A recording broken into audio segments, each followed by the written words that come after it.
Hello, welcome to the video.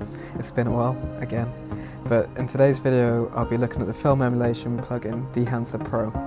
Now I know this is a film photography channel, and if you're not really interested in this, don't worry, because sprinkled out throughout this video will actually be genuine film photos taken on my new Canon P camera and Fujifilm Color 200 Kodak Gold. So there's something for everyone. Dehancer Pro is a film emulation plugin. I use it on After Effects and Premiere Pro, but it's also available on Final Cut Pro or DaVinci Resolve, and I think that's what it was designed for. It's a whole package, or it can be bought individually, but that's only available on DaVinci Resolve. What interested me is that it offers so much. It offers 63 film profiles, you can fine-tune the grain, you can fine-tune the bloom inhalation, and that's a look that's like really on trend at the moment. You can also generate your own LUTs as well. Another interesting feature is that you can just go so far into the settings, you can really fine-tune to get the look how you want it. You can make it look as grainy or as gritty as you like, or you can have it quite subtle and refined, just add that finishing touch to your footage. I was lucky enough that Dehancer reached out to me to provide an honest review of their product. They also offered an affiliate link, and you can find out later in this video how you can get 10% off Dehancer Pro. I was skeptical at first because we've all seen dodgy film emulations, but after learning about the software and getting to use it a bit, I think it's really something, I think it's a really good tool, and I think making this video and doing this review helps spread awareness in the community really, and how people can like use it and make something great with it.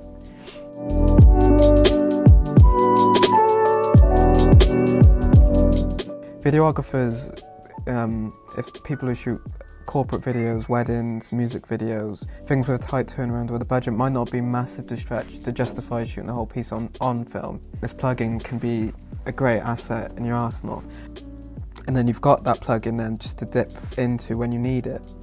I think it'd be a really useful tool for content creators as well. I mean, if you've got a film photography channel and you want your B-roll to look a bit ectochromey, then it's a good option. Obviously, I think filmmakers is a really good option. It isn't going to replace Hollywood film shooting rolls of 500T, like Paul Thomas Anderson style, but if you're a student filmmaker or if you're just starting out and you want to shoot a short film, it can be quite daunting and can be very pricey. If you're making a 15-minute film, you might not have that money for, and it might be better spent on other things in the production.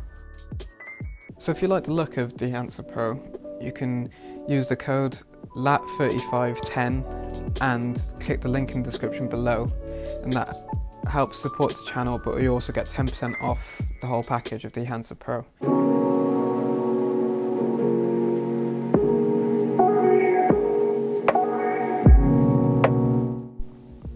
How I use this is a bit of a learning curve for me, because my knowledge of colour grading's fairly entry level. But I read about the best colour profiles and stuff to use, and I think log is probably one of the best starting points. I shot log on my iPhone. The camera I used for the video, my Fuji X-E2, doesn't have log capabilities, so I just shot the MOV files.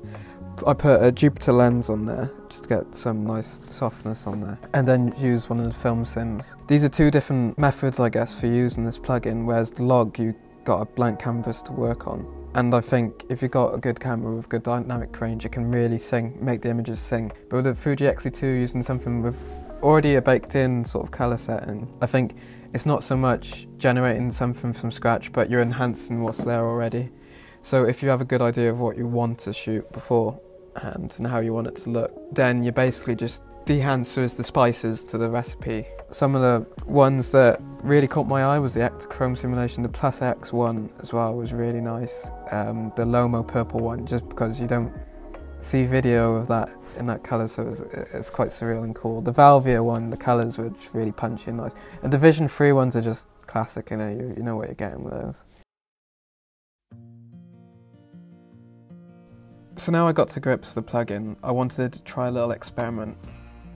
I've always wanted to shoot Super 8 and get a Super 8 camera, but costs of the film developing and getting a nice Super 8 camera like the Canon 514, I think I've always just never justified spending the money, and I haven't had that impulse yet.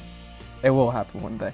So I wanted just to shoot a sequence of video in the style of Super 8, so we're talking handheld. There's a couple of tripod shots in there, at locations which sort of can give that nostalgia vibe, or there isn't anything that's particularly aged in the shots.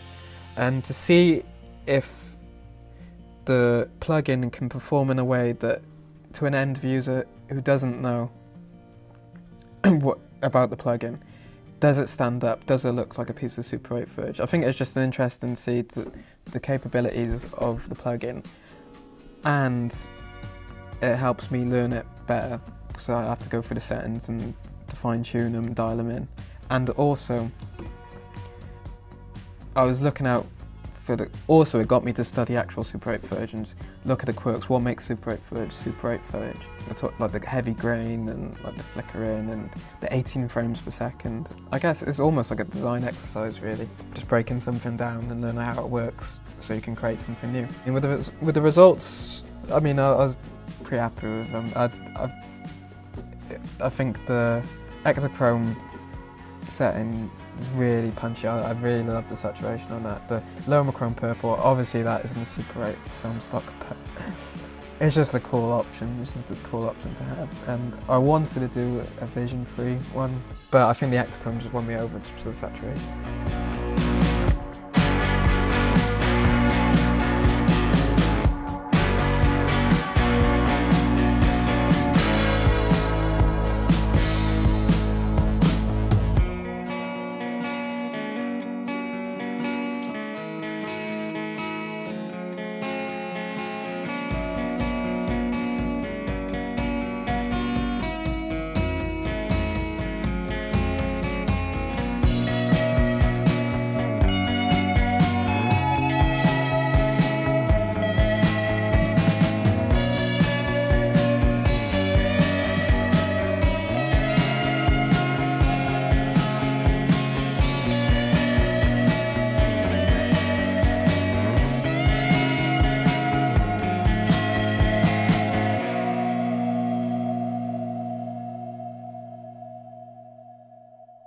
So I guess to sum up the pros and cons, I think pros, it offers a wide range of settings to choose from. The emulation itself I think it can produce realistic results. It takes some fine tuning and getting used to how the software works, but I think to the end viewer, I think it can really pass the test. It's versatile in its applications, like I mentioned earlier in the video. I think if you're a professional and you're working on tight turnarounds, I think this is a really good tool to add that sort of film characteristic. Another pro, I think, it's a one-time payment. So you've got it then in your arsenal, and like if you are a professional, you're investing in that, because you can work on countless jobs where you use this plugin and it sort of ends up paying for itself, really. On to the cons. For me, as it's coming quite an entry-level perspective, there's a lot of trial and error, and you can overdo it with the grain sometimes, and it looks a bit much. But I mean, obviously, sometimes you want that if you're trying to get a certain look. The price itself still can be, for entry-level users or students or someone coming in and they haven't got a lot of money, spending that money in one go can be a bit off-putting. But if this is something that you want to do and you think you'll use it, I think it's justified.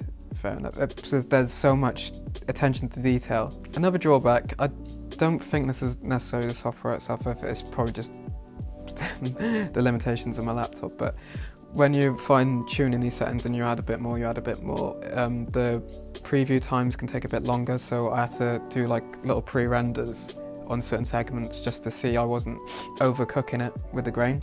But again, that's probably my laptop. I mean, if you got some mean machine computer, then that's not an issue, and if you do have to pre-render, it'll probably take a few seconds. I mean, it didn't take too long for me, but not being able to get that instant look, or even just having like a preview window would be pretty cool, but I think that might just be the limitations of using it in Premiere Pro.